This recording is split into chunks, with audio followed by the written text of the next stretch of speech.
United, sigaw ng bawat isa.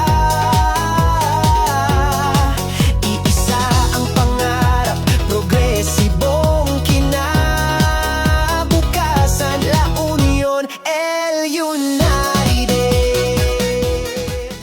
Kablaw iti panagkaykaysa, at tuyan dagiti napapatag adamdamag para iti La Union agkaysa Newsbreak. Probinsya iti La Union agsagsaganan amang pasangbay karagiti international cruise ships.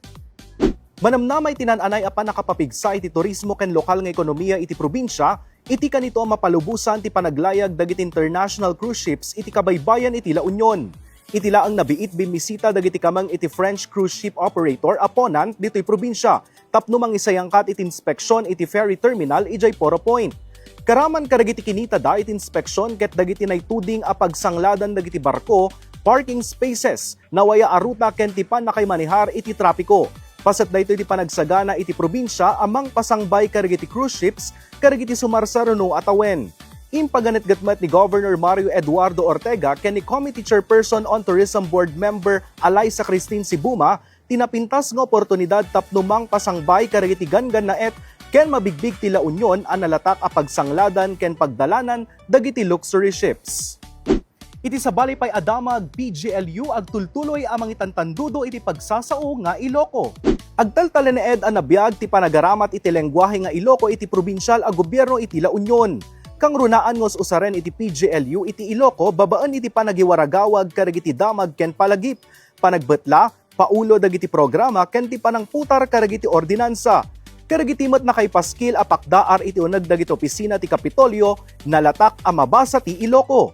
At dapay dagiti programa amang itakder iti importansya ti lengguwahe nang nangruna kadagiti ubing ken agtutubo. Nang rugi daytoy nga inisyatibo sipod idinaputar iti Provincial Ordinance No. 026-2012 amang idekdeklara iti Iloco kas opisyal a lengguwahe iti probinsya. Kas panakikaysa iti panangrambak iti bulan ti lengguwahe, inalukoy mat ni Governor Mario Eduardo Ortega dagiti kakailian, iti agtultuloy a panagsao ken panangitandudo ti Iloco, kagiddan ti panangipaay na iti suporta karagiti inisyatibo iti probinsyal a gobyerno tapno mapreserba, mapabaknang, ken mapasaya at pay ti lengguwahe.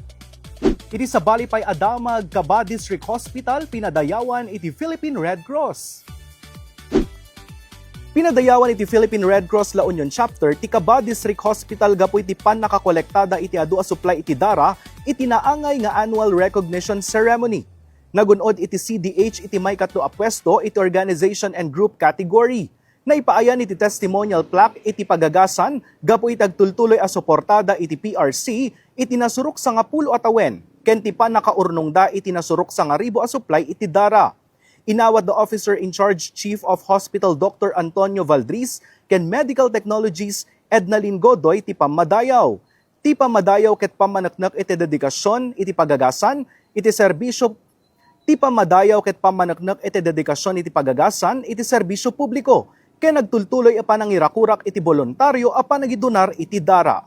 Ken maudi kadagiti damdamag medical assistance na ipaay kadagiti residente iti segundo distrito. Nasurok sa nga ribo a residente iti segundo distrito ti imawat iti medical assistance manipod iti opisina ni 2nd District Congressman Dante Sotelo Garcia.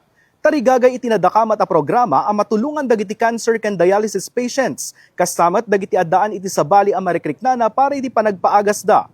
Ti distribusyon iti medical assistance ket pamanaknaglaang ti panangyasidag iti gobyerno iti serbisyo kastamat ti panggap ni Kong Dante a mapapintas iti kalidad ti biag dagiti kakailian. El